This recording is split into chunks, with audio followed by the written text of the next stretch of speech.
वो कहता मैं तुम्हें सिखाऊंगा और तुम्हारी अगुवाई करूंगा। देखिए परमेश्वर हमारे लिए कितना आदर दिखाता है। वो कहता है जिस मार्ग पे तुम्हें चलना चाहिए उसे दिखाने के लिए। यदि मैं सिखाना चाहूं कि तुम्हारे जीवन के लिए क्या है, तुम्हारे लिए क्या सही है, क्या गलत है, इसे करना इसे नहीं करना, जानते कैसे बताऊंगा? मैं तुम्हें सिखाऊंगा।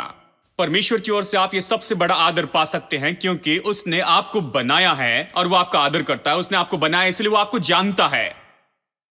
तो यानी यही तो बात है, ये परमेश्वर निर्देश देकर हमें सिखाता है और आंखों से हमारा मार्गदर्शन करता है। और ये दो बातें बताती हैं कैसे वो सबसे कोमल तरीके का उपयोग करता है कि मार्गदर्शन कर अगुवाई करे। कठोरता से नहीं, धक्का देना, आगे भेजना, लात मारना, जानते हैं, और ये सारी बातें कोमल तरीके से सिखाना और अगुवाई करना आंखों से। लेकिन चलिए अब अगले वचन को देखते हैं। अगले वचन को देखिए, अध्याय 32 वचन 9। ये कहने के बाद कि मैं तुम्हें बुद्धि दूंगा, मार्गदर्शन करूंगा, वचन 8, जिस मार्ग में चलना है मैं आंखों से सम्मति दिया करूंगा। आगे देखिए, तुम घोड़े और खच्चर के समान न बनो। यदि मैं कहता तो गुस्सा आता, लेकिन बाइबल कहती है तुम घोड़े और खच्चर के समान न बनो। जो समझ नहीं रखते, घोड़े और खच्चर में यही समस्या है कि उनमें कोई भी समझ नहीं होती है। आपको मतलब आप गधे को नहीं बुला सकते और ये नहीं बता सकते कि हाँ हम ये करेंगे, हम यहां से सीधा जाएंगे, वहां से फिर बाएं मुड़ेंगे। नहीं, वो बस आपकी ओर ऐसे ही देखते रहेगा। गधे के साथ क्या करते हैं, आप उसकी गर्दन में रस्सी बांध देते हैं और जब उस जगह पर पहुंचते हैं जहां पर आप बाएं मुड़ना चाहते हैं तो उस रस्सी को खींचते हैं इस तरह से कि यहां पर दर्द होता है। गधा केवल तब समझता है जब उसे यहां पर दर्द होता है, तो आप खींचते हैं और वो मुड़ता है। अगर उस तरफ मुड़ना है तो उस तरफ खींचिए, केवल दर्द होने पर ही वो वहां पर मुड़ता है, नहीं तो फिर पीछे से एक लात मारते हैं तभी वो इस तरफ जाता है। आपको गधे के साथ में यहां पर शक्ति का उपयोग करना पड़ता है और घोड़े के साथ भी ऐसा ही है। घोड़ा जो है उसके मुंह में लगाई लगाम के द्वारा ही चलता है कि उसकी गति पर नियंत्रण करे। और जो कुछ भी आप बताना चाहते हैं, दाहिने बाएं मुड़ना, तेज चलना या रुकना या जो भी हो, सब कुछ मुंह में लगाई लगाम के द्वारा होता है, क्योंकि अगर उसे खींचे तो उसे दर्द होता है। तो वो निर्देश का पालन करता है जो मुंह में लगाई लगाम से उसे मिलता है। परमेश्वर कहता है तुम घोड़े नहीं और ना ही गधे हो, तुम न घोड़े न गधे हो। मैं सहमत हूं। किसे घोड़ा या गधा होना पसंद है? मुझे गधा और घोड़ा पसंद नहीं है और यही तो कारण है कि परमेश्वर हमसे ऐसा व्यवहार नहीं करता है। उसने मेरे गले में रस्सी लगाकर हर जगह मुझे नहीं खींचा है और मुझे लात नहीं मारी और मुझसे कोई जबरदस्ती नहीं की है। वो मेरे मुंह में लगाम लगाकर हर जगह मेरी अगुवाई नहीं करता है। वो मुझसे व्यवहार करता है जैसे मनुष्य परमेश्वर के स्वरूप और समानता में बनाएगा। मेरा आदर करता है, मेरा आदर करता है सबसे ऊंचे तरीके से।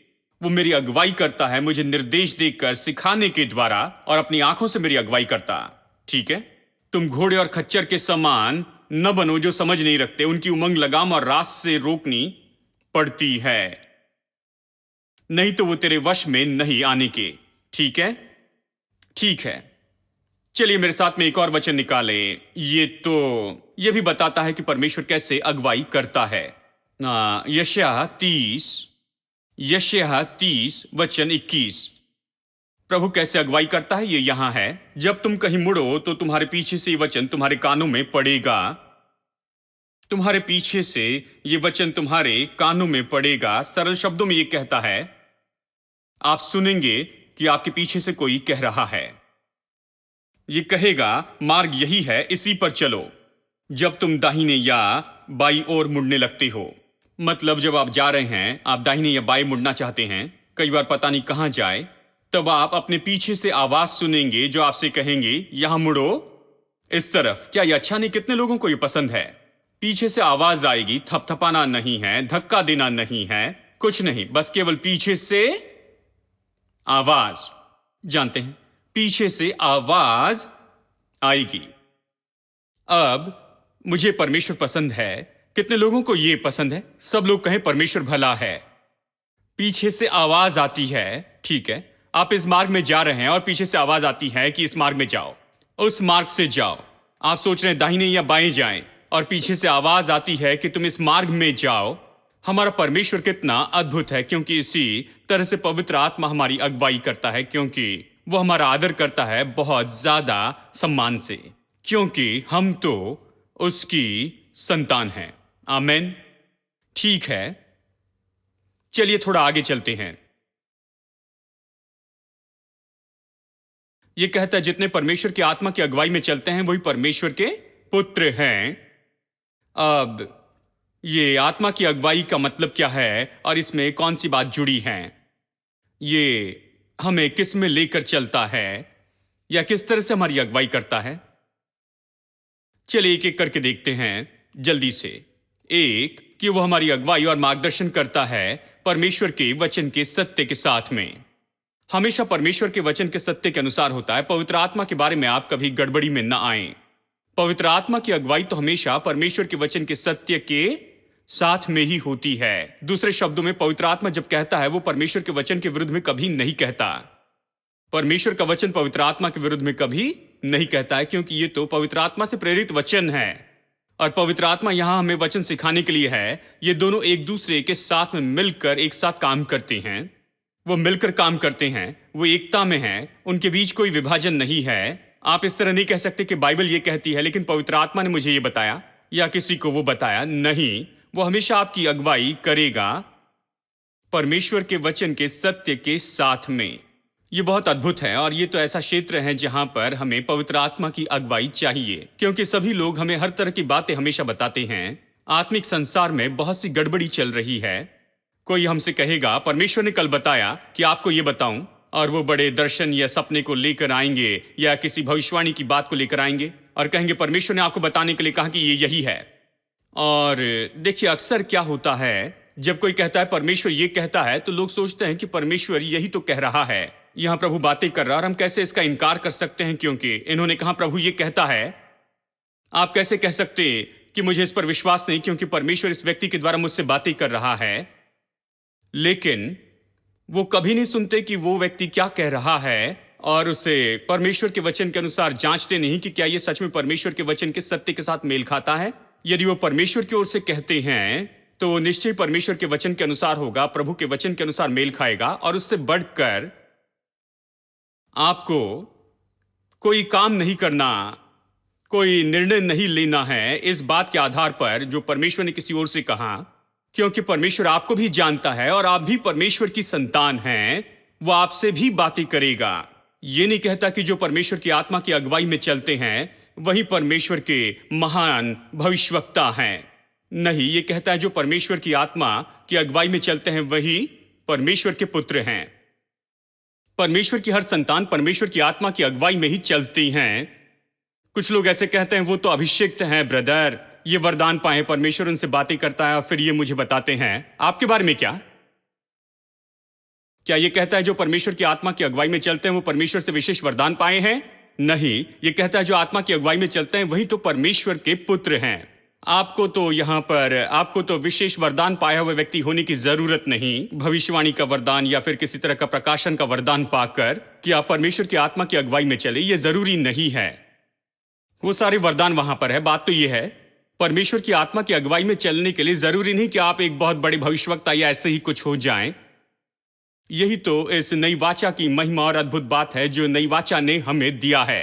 पुरानी वाचा में एक भविष्यवक्ता पूरे देश को बताता था कि उन्हें क्या करना, और सारे लोग उस पर आधारित थे। जब वो युद्ध में जाना चाहते थे तो किसी को भविष्यवक्ता के पास भेजते थे कि क्या हमें युद्ध में जाना है या नहीं,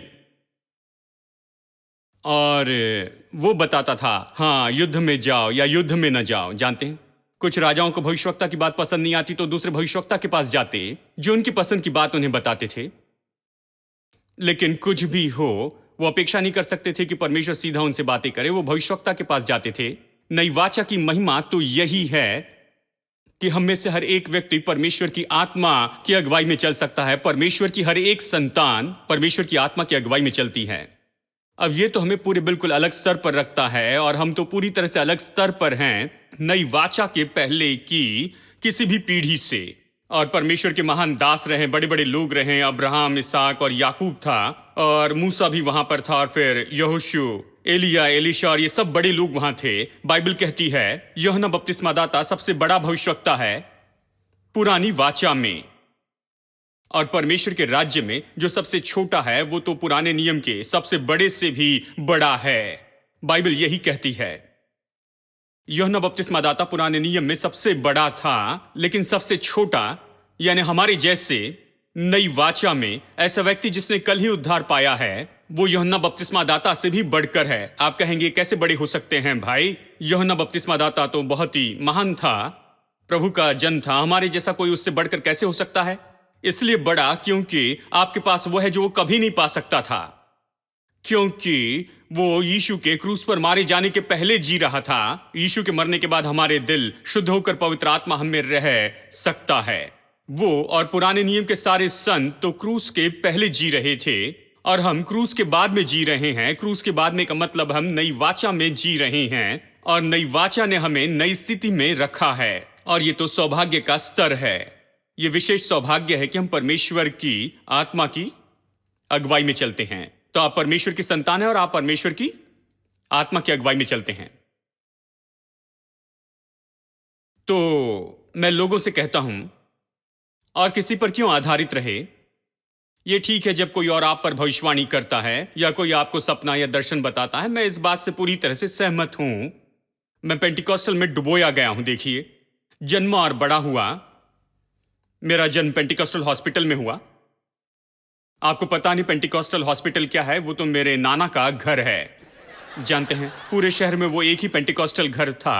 मैं वहां पर जन्मा और देखिए पूरे जीवन भर पेंटिकॉस्टल रूप में बढ़ा और इसलिए मैं इनके लिए हूं। आप कहते मैंने दर्शन पाया, ठीक है, मुझे दर्शन बताइए। आप कहेंगे मेरे पास भविष्यवाणी है, ठीक है, आप भविष्यवाणी कीजिए, मैं उसके विरुद्ध में नहीं हूं।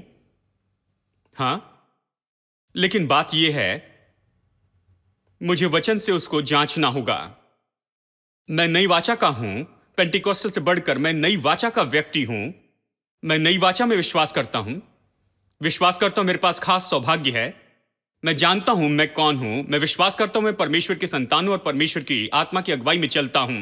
मैं परमेश्वर की आत्मा की अगुवाई में चलता हूं, इसलिए मेरी अगुवाई के लिए किसी पर आधारित नहीं रहता। हाँ, निश्चय ही कुछ लोग मुझे बता सकते हैं कि परमेश्वर ने मेरे बारे में उनसे क्या कहा और शायद वो मेरे लिए हो, लेकिन बात यह है जब वो कहते हैं तो मैं उनसे कहूंगा धन्यवाद, मैं इसके बारे में सोचूंगा और मैं प्रभु से पूछूंगा और प्रभु अगर बताना चाहे तो वो मुझे भी इसके बारे में बताएगा। एक भाई मेरे ऑफिस में एक दिन आए और कहा कि प्रभु ने मुझसे कहा कि मुझे इस रविवार आपके चर्च में प्रचार करना है। मैंने कहा बहुत अच्छा है, मुझे अपना टेलीफोन नंबर दीजिए, जैसे प्रभु मुझे बताएगा मैं आपको फोन करूंगा। और 10 साल हो गए, प्रभु ने मुझे अब तक नहीं बताया। मुझे लगता है प्रभु उस व्यक्ति को जानता भी नहीं। उसने मुझे कभी नहीं बताया कि उन्हें ऐसा करने दे। देखिए, मैं यही कहूंगा अगर प्रभु ने आपसे कहा तो मुझे क्यों नहीं बताएगा? वो पक्षपात क्यों करेगा? क्या आप बहुत विशेष है? ओ, वो वरदान पाए हैं, क्या ये कोई खास बात है? वरदान के बारे में चिंता मत कीजिए। मैं जानता हूं बहुत से लोगों में कुछ वरदान होते हैं, लेकिन परमेश्वर की संतान होकर परमेश्वर की आत्मा की अगुवाई में चलने के बारे में क्या? ये तो मेरे पास का सामान्य सौभाग्य है और मैं अपेक्षा करता हूं कि यह सामान्य सौभाग्य मुझे दिया जाए। मैं अपेक्षा करता हूं कि सारी बातों में परमेश्वर की आत्मा की अगुवाई में चलते जाऊं और जब वो अगुवाई करता है तो मैं जानता हूं कि यह हमेशा सत्य के वचन के साथ में मेल खाता है। सत्य का वचन मतलब परमेश्वर का वचन, ठीक है? अब परमेश्वर का वचन, यहीं पर आप जाकर जांच सकते हैं कि यह सही है या नहीं है। परमेश्वर ने यह हमारे लिए दिया है, हमें ये कभी नहीं भूलना है, कभी नहीं कहना है। खैर, जैसे एक भाई ने कहा आप इसे बाइबल में नहीं पाएंगे, लेकिन प्रभु ने मुझे बताया। मैंने कहा मुझे ये नहीं चाहिए। अगर ये बाइबल में नहीं है तो मैं इसे सुनना भी नहीं चाहता हूं। मेरे पास पहले बहुत समस्याएं हैं, आप इसे लेकर कहीं और चले जाइए। उन्होंने कहा आप इसे बाइबल में नहीं पाएंगे भाई, लेकिन प्रभु ने खासकर मुझे बताया मेरे पास इसके साथ मत आइए। मैं बाइबल का व्यक्ति हूं, नई वाचा का व्यक्ति हूं। यदि बाइबल कहती है तो फिर यह ऐसे ही हो। अगर बाइबल नहीं कहती है तो मुझे यह नहीं चाहिए। देखिए, हेलो, क्या आप समझ रहे हैं? यानी परमेश्वर की आत्मा मेरी अगुवाई करती है सत्य के साथ में मेल खाते हुए, इसलिए कोई भी असुरक्षितता की बात नहीं है आत्मा की अगुवाई के बारे में। यह बहुत ही अद्भुत बात है। आपको डरने की जरूरत नहीं कि कुछ गलत हो जाएगा, क्योंकि वो आपकी अगुवाई करेगा वचन के अनुसार और वो तो वचन के अनुसार ही आपकी अगुवाई करते जाएगा। यह बहुत अद्भुत है। और केवल जब आप ठान लेते कि आप किसी और की बात सुनेंगे तो यह बात अलग है। भविष्यवाणी, दर्शन या सपने के बारे में केवल तभी आप गलत होते हैं जब आप इसकी सुनते हैं और इसे देखते हैं परमेश्वर के वचन के अनुसार, उसके अनुसार इसे देखते हैं और प्रभु के वचन के अनुसार इसे जांचते हैं, तो आप कभी गलत नहीं हो सकते। इसमें तो पूरी तरह से सुरक्षा होती है। यही पवित्र आत्मा की अगुवाई के बारे में बहुत ही अद्भुत बात है। जब वह अगुवाई करता है तो वह अगुवाई करता है परमेश्वर के वचन के अनुसार ही। हाँ, यानी वहां पर भविष्यवाणी होगी, सपने होंगे और दर्शन होंगे, ये सारी बातें ठीक है। कोई और शायद इसे बताएं, हाँ ठीक है, लेकिन जब तक प्रभु मुझे न दिखाए मैं इस पर काम नहीं करूंगा, मैं इसके बारे में निर्णय नहीं लूंगा, मैं कुछ भी नहीं करूंगा, क्योंकि परमेश्वर हमसे व्यक्तिगत रूप में व्यवहार करता है। शायद वो दूसरे व्यक्ति को भी बताएं कि इस बात पर जोर दे, ये बात आपको बताएं, लेकिन बात तो ये है परमेश्वर व्यक्तिगत रूप में अगुवाई करता है। हाँ, ये तो ऐसी बात है जो लोगों को इन दिनों में समझाना बहुत मुश्किल होता है। इन दिनों के विश्वासी लोगों को पसंद है कि वो व्यक्तिगत या पारिवारिक भविष्यवक्ता रखे या पारिवारिक ऐसा कोई व्यक्ति रखे, कंसल्टेंट के जैसे, जिसकी वो सुनकर वैसे करना चाहते हैं। लेकिन मैं आपको बताऊं, सबसे बड़ा सलाहकार तो आपके भीतर में है। आपको एक और सहायक क्यों चाहिए? देखिए, वो आपके अंदर में है, पवित्र आत्मा आपके अंदर है। वही पवित्र आत्मा जो उस वरदान पाए व्यक्ति में है वो आपके भीतर भी है। तो फिर आप इस कंसल्टेंट की बात माने, इसके बजाय कि आप किसी और दूसरे मनुष्य के पीछे चले। आप इसके और उसके पीछे भागते न रहें और अपने निर्णय इस बात पर आधारित रखें जो वो आप पर प्रकट करता है और वो कैसे अगुवाई करता है। आमीन। क्या मैं आमीन सुन सकता हूं? हाँ, साथ ही पवित्र आत्मा हमारी अगुवाई करता है परमेश्वर के वचन के सत्य का प्रकाशन देने के द्वारा हमारी आत्मा में। यह दूसरी बात है, पवित्र आत्मा हमारी अगुवाई करता है परमेश्वर के वचन के सत्य का प्रकाशन देने के द्वारा हमारे दिल में वो देता है। इस तरह हमारी अगुवाई करता है। क्या आप परमेश्वर की अगुवाई में चलना चाहते हैं, परमेश्वर के मार्ग में चलना चाहते हैं, सफलता से जीना चाहते हैं, तो आपके पास सत्य का प्रकाशन होना चाहिए आपके भीतर में, क्योंकि उसने कहा मैं तुम्हें सिखाकर मार्गदर्शन करूंगा, मैं मार्गदर्शन करके अगुवाई करूंगा, उसने कहा। तो आपको कोई शिक्षा नहीं चाहिए और आप बस जानना चाहते हैं कि परमेश्वर क्या कहता है। कुछ लोग इस तरह से होते हैं, मुझे बताइए कि मैं किससे शादी करूं भाई, मैं जानना चाहता हूं किससे शादी करूंगा, बस प्रभु से पूछकर मुझे बताइए। वो आपको पोस्ट ऑफिस समझते हैं, जानते हैं। प्रभु से पूछिए और मुझे बताइए। ब्रोकर जैसे व्यवहार करते हैं, बस परमेश्वर से पूछिए और मुझे बताइए। और वो बस इसलिए होते हैं, बस परमेश्वर से पूछते हैं, उन्हें बताते हैं कि किससे शादी करनी है। एक भाई ने कहा आप जिससे भी कहे मेरे लिए वो ठीक है भाई। मैंने कहा आपको क्या हो गया, आप खुद निर्णय क्यों नहीं लेते हैं? उसने कहा ये मेरे लिए बहुत बड़ी बात है कि मैं इसे अपने मन में रखूं और सोचते चली जाऊं। मैं ये सब नहीं चाहता, आप पर विश्वास करता हूं, आप जो भी कहेंगे वो करूंगा। मैंने कहा आपको शादी की जरूरत नहीं, क्योंकि शादी होने के बाद में आप मेरे पास में आएंगे, कहेंगे अभी मैं क्या करूं भाई। आज चिकन खाना है या फिर मटन खाना है, आप जो भी कहे पास्टर। देखिए, ये तो गलत है। और जब हम इस तरह से बताते हैं तभी लोग समझते हैं, इसलिए मैंने कई बार इसे बहुत ही मुश्किल तरीके से बताया है।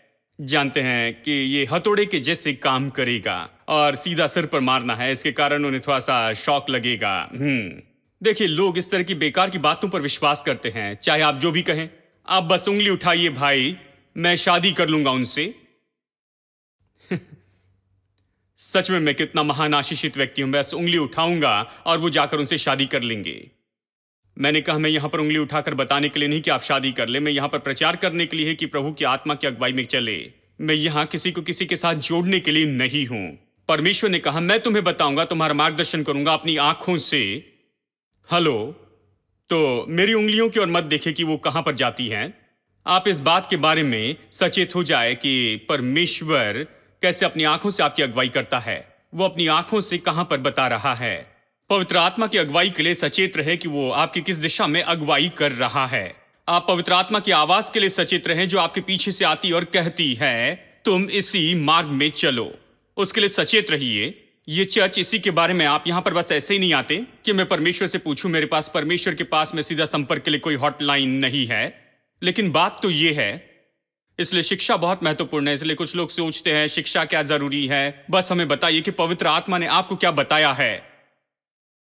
बस बताइए कि हमें कहां पर जाना है, हमें कहां पर रहना है, कहां पर काम करना है, किस लड़के या किस लड़की से शादी करनी है, हमें बताइए और सब कुछ पूरा हो जाएगा। सिखाने की क्या जरूरत है? देखिए, परमेश्वर कहता है तुम्हें सिखाने के द्वारा तुम्हारी अगुवाई करूंगा। हेलो, आप पूरी बात चूक गए हैं। वो कहता है तुम्हें सिखाने के द्वारा तुम्हारी अगुवाई करूंगा। देखिए, सिखाने में तो परमेश्वर की बुद्धि होती है।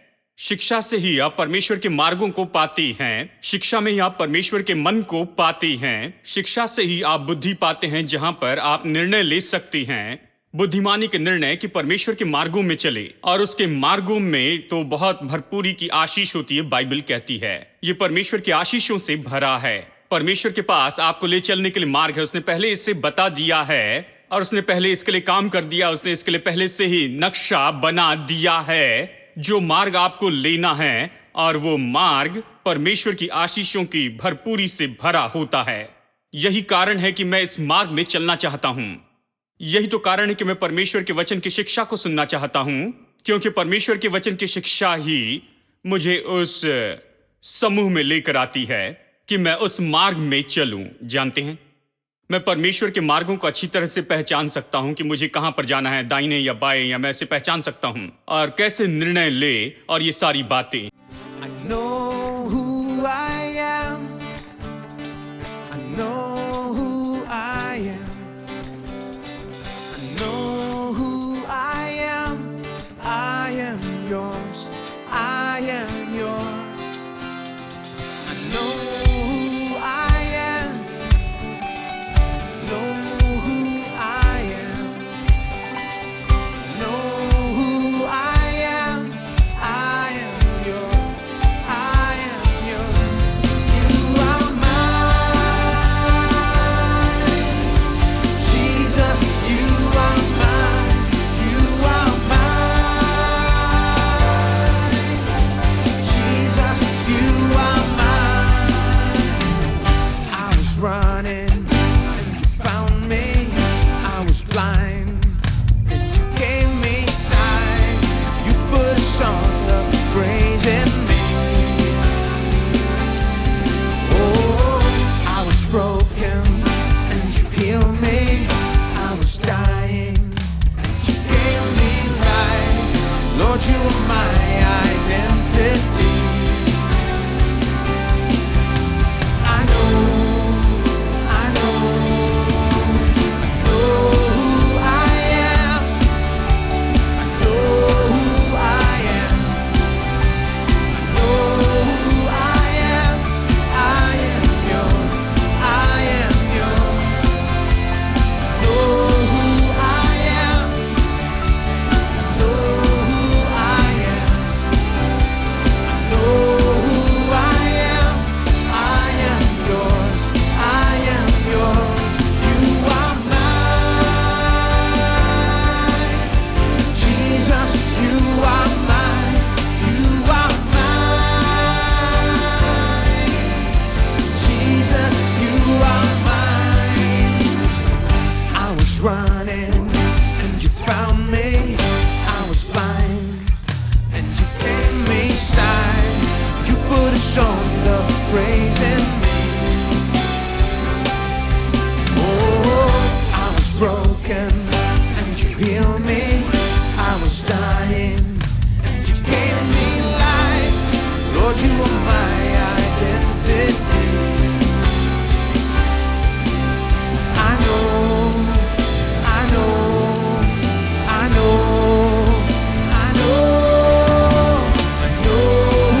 forgiven.